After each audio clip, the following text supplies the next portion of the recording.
perfect. But that is not my political area or decision. This is for the E3, and they have a specific dialogue with Iran, independent completely, and rightly so, from what I'm doing here. So when I say we need to resume our inspections, this is what is needed, this is what is a legal undertaking for the agency and Iran. But of course, we don't operate in a vacuum.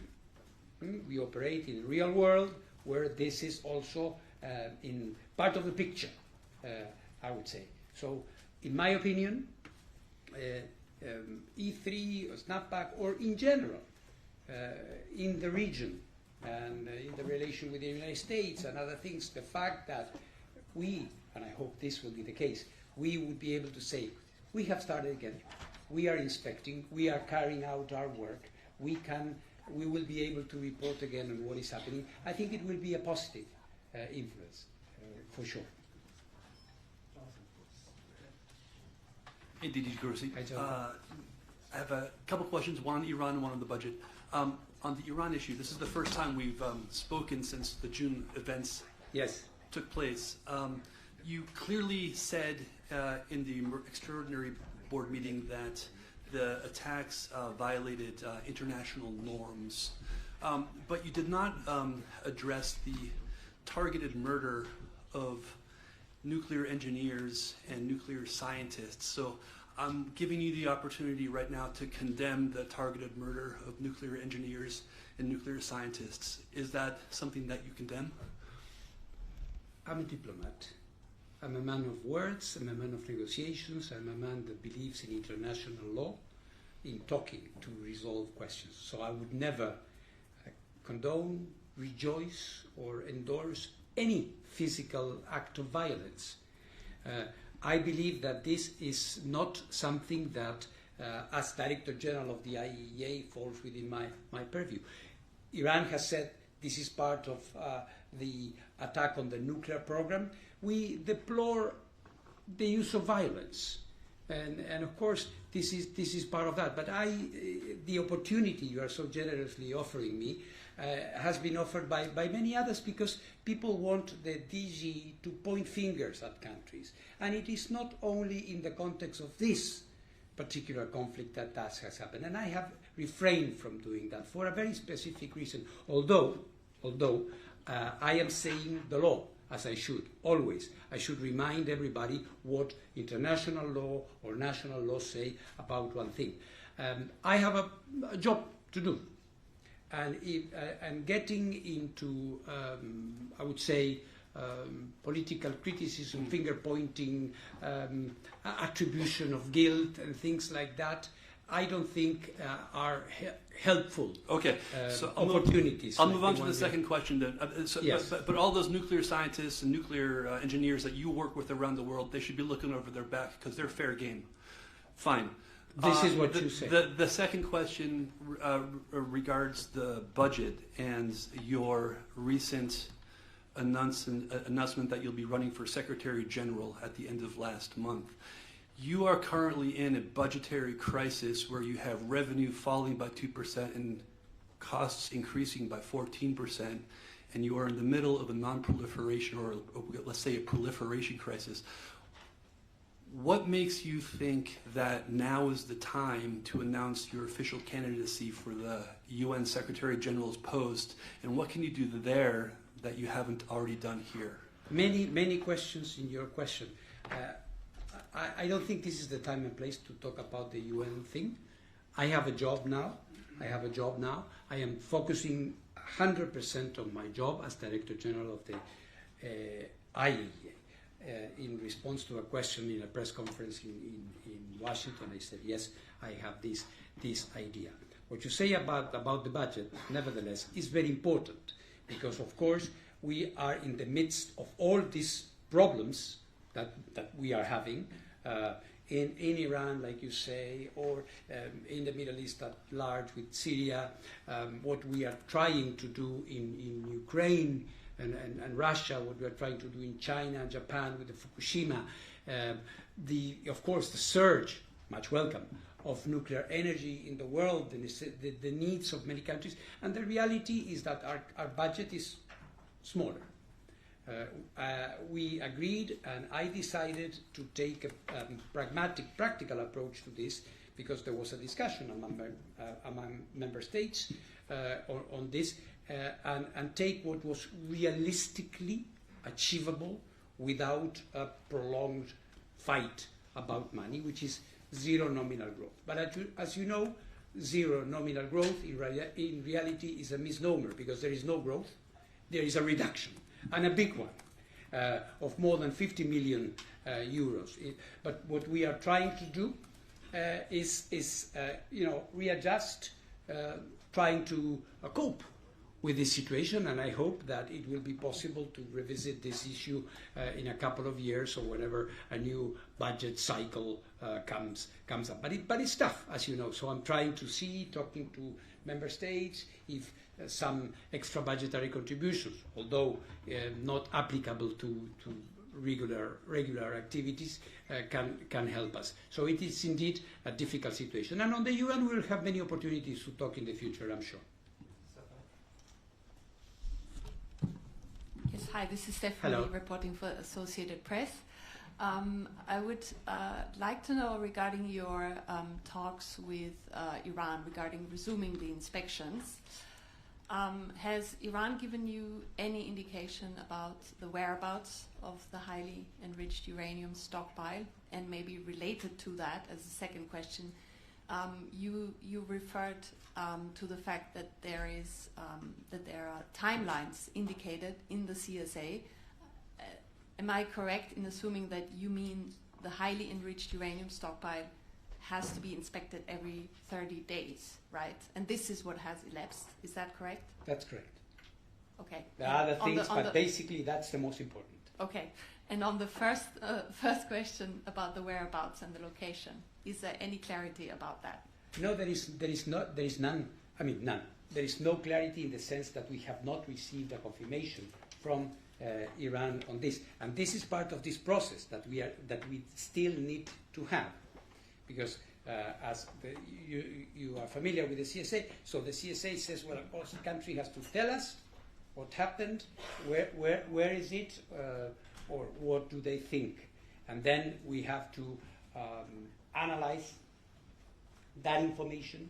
Our safeguards experts have to look at it, and there will be presumably an interactive sort of process. We will say, okay, we would like to see this, to see that, how about this issue? It's a matter of a technical assessment. So this is as far as the strict bilateral contact with Iran has to do. At the same time, as you know, there is a lot of information, including through publicly available satellite imagery, and there are lots of comments about this. So I would say the lack of clarity about it is relative, but we are hoping that if I and of course my Iranian counterparts, we are successful in coming to some understanding in the next few days or hours, then we will be able to move by the book, so to speak. Behrang Tajdin, BBC Persian. Yeah. Director General, the Iranian authorities seem to be worried that if they open up their nuclear facilities to the IAEA inspectors, or disclose the location and the status of their enriched uranium, that information could be used by Israel and the United States to mount further attacks on Iran and these facilities. What assurances can you give Iran that this wouldn't happen? And more broadly, as the director of the IAEA, you have talked about the dangers of military attacks on nuclear facilities. What can you do, or what are you willing to do to prevent any such attacks on IAEA monitored facilities in the future? Yes, thank you very much. Well, the issue of confidentiality has been mentioned a lot. Iran, being one of the most inspected countries in the world, and with a long relationship with our safeguard experts, know very, very well that the IAEA never pass any information to anybody, never, ever. We understand that at the time of war or attacks, there are emotions, people say things. We don't get into polemics, but the integrity of the work of the IAEA cannot be put into question under any circumstance. So for those who are technically savvy and know how the agency works, they know very well that the information is perfectly protected. And this case of the information of the agency being functional to attacks is absurd, as I've said many times. So I hope that this narrative will stop at some point. We are talking about this because there are certain things. We take this very seriously. We do not, sideline or push back on this. We are ready to talk about their security concerns, and this is part of what we are discussing now, because there could be within this comprehensive safeguards agreement, within the book that we have as how you do inspections, there are certain things that could be reinforced even to make sure that there is, more reassurance. We know very well what we do, but if more reassurance is needed, we can, of course, give it, and Iran is entitled to seek as much reassurance it can. On your other question, national sovereign decisions are what they are. You may agree or disagree with them. I, as Director General of the IAEA, must say the law.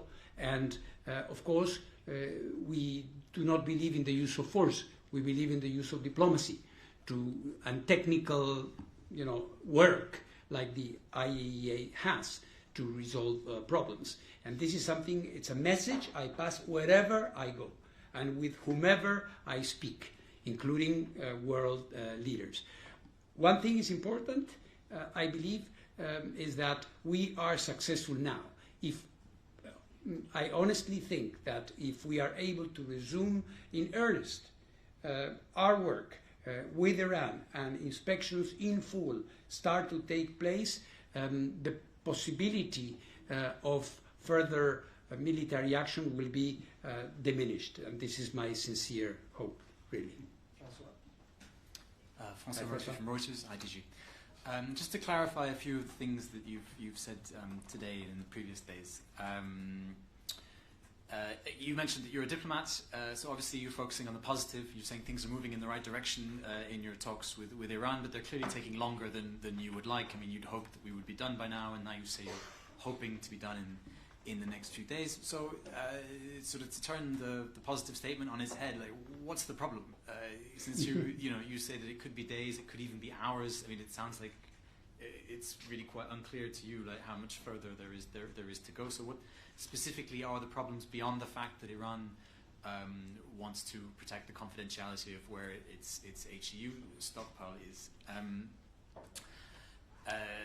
And then also, you have also been talking about the fact that this is an agreement on modalities. Yeah? So this is essentially like a precursor to inspections resuming, and there are a few things that have to happen if and when you do come to an agreement, including Iran's statement on where its HEU is, which can take a few weeks. So just to give us a clearer sense of what would come after an agreement, like how soon could we reasonably expect the agency to return to particularly the sites that were bombed, like Fordow or Isfahan or Natanz, after this initial agreement is reached? Yeah. Well, I think the second part of your question, to a certain extent, answers the first part of your question, because there you have the difficulties. You were asking me what are the difficulties, and the difficulties lie on the fact that we need to perform a number of inspections. We have to go to places that, as you say, were destroyed partially or totally, where the conditions for physical access could be challenging. So we need to discuss with them. It's not a straightforward discussion. We go and that simply we inspect. There are even issues having to do with radiation. We know that the situation is pretty safe in that regard, but of course they have been telling us that they would need to take some precautionary measures. So all of this has to happen. And there, sometimes the devil is in the details. So when you go to one or the other question, of course I cannot reveal exactly what we are discussing or what are the minutiae of the negotiation of the paper. But I would place the difficulties in that. It's a host of issues having to do when you start. Okay, when you start, what do you do? They, importantly, François, they have a new system, internal system, and I cannot take issue with that. Countries have the right to establish, provided they comply, their internal process. And now the internal process involves very high political instances in Iran. Before, it was more of a technical issue. The Department for Safeguards Operation of the AEOI would be the normal interlocutor. There would not be a political issue. Now there seems to be, we will see with time, but there seems to be a political segment that has been added. So, which is their right. I would like inspections to be always considered as a technical thing, but I cannot challenge that. So the difficulties lie around that. But we are closer to an agreement. I hope we will have one. Hi, DG. Hi. It's Koinaki from the Ponte. Related to the Iran inspection, can you clarify a little bit more details of the type of inspection? There are CSA inspections, and then there are additional inspections in relation to the nuclear agreement. Are you trying to cover to Iran, request Iran to do all of it, to go back to that regime, or are you saying that if you're doing the minimum CSA, then for the first step it's okay? What are you trying to negotiate? Thank you for the question. What as you know, Iran has a comprehensive safeguards agreement in place. Iran is not applying an additional protocol. It's not. All right? So they have been applying it from time to time according to the political winds. When things were going right, they were applying it, then they stopped applying it. In any case, their only obligation, we must admit, is the CSA. So it's going to be that. It's going to be the normal inspections that any country has under the CSA, which covers a lot, as you know. It's not as comprehensive as it would be with an additional protocol in place, where we have complementary accesses, where we can basically go wherever we feel there is a good reason. So it's basically what we were doing before the attacks. Question in the back. Thank you very much, Dieter Reinisch, Press TV. Mr. Grossi, there's a lot of talk in Iran regarding its relationship within the NPT. Do you think the way the agency has treated Iran might convince other countries that staying within the NPT brings no real benefits and actually leaves them more vulnerable to hostile powers? That's my first question. And my second question is related to the question of the colleague who asked regarding condemnation of targeted murders. In an interview I conducted with permanent representative of Russia and the Russian IAEA envoy Mikhail Ulyanov on Friday, he said to me that it is not safe for the IAEA to condemn US and Israel. What do you say to It is what? It is not safe for the IAEA, yes, for the IAEA to condemn the US and Israel. What do you say to this statement from Mikhail Ulyanov? Two things on the NPT. Of course, countries should be parties to the NPT, including those who are not. I think the NPT brings lots of benefits in every possible sense. And I'm very happy, I would say, to note that the official position of the Islamic Republic of Iran is that they remain in the NPT. Of course, there are political voices in Iran, as you know, representing the media you represent, that are against, or they say they should leave the NPT. But this is MPs or people that have, for now, and I hope it will continue to be the case, membership of in the NPT continues to be the case. The rest, I would say a little bit, as I was saying, Mr. Tyrone, this issue of political condemnations, there are lots of people that can do that. In my position, I have to be effective. I have a job to do. Enter into the game of political condemnation is a very bad idea. Question Merci. Bonsoir, c'est Al-Mayadi TV. Oui, allez-y.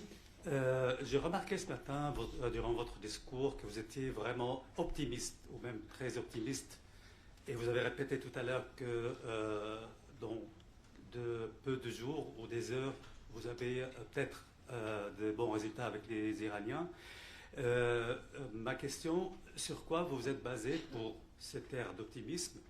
Et est-ce que vous êtes basé juste sur les discussions avec l'Iran, ou bien aussi sur d'éventuelles discussions qui se passent entre les Iraniens, les Européens et les Américains?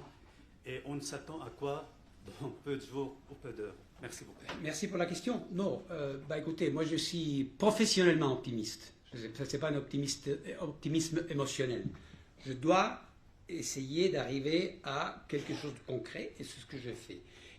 Mais ce n'est pas basé sur des idées ou, comme je vous dis, des émotions. Nous travaillons sérieusement.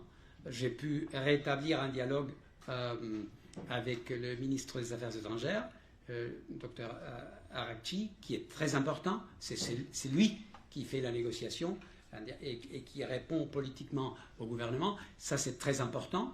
Et je vois dans la négociation une volonté d'y arriver. Donc, c'est sur cela que je base mes considérations. Je ne prends pas en compte, je crois avoir répondu à une question avant sur la question du E3, etc. Moi je ne pense pas à cela.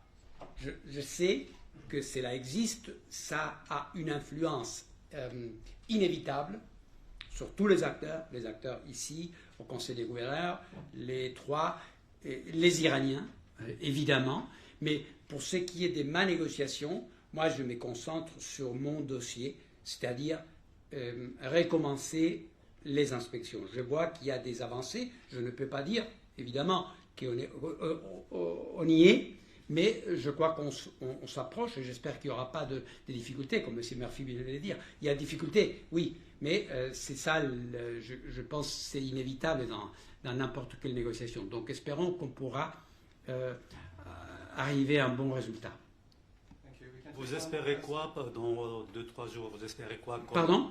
Vous espérez quoi, d'arriver à quoi? Quel accord avec les Iraniens qui vous permettent de faire quoi? Bon, on parle d'une série de modalités techniques. C'est de cela qu'on parle. On ne parle pas d'un accord politique. On parle de mesures techniques très spécifiques qui guideront nos inspecteurs dans le travail d'inspection. C'est ça. Can I take one more question?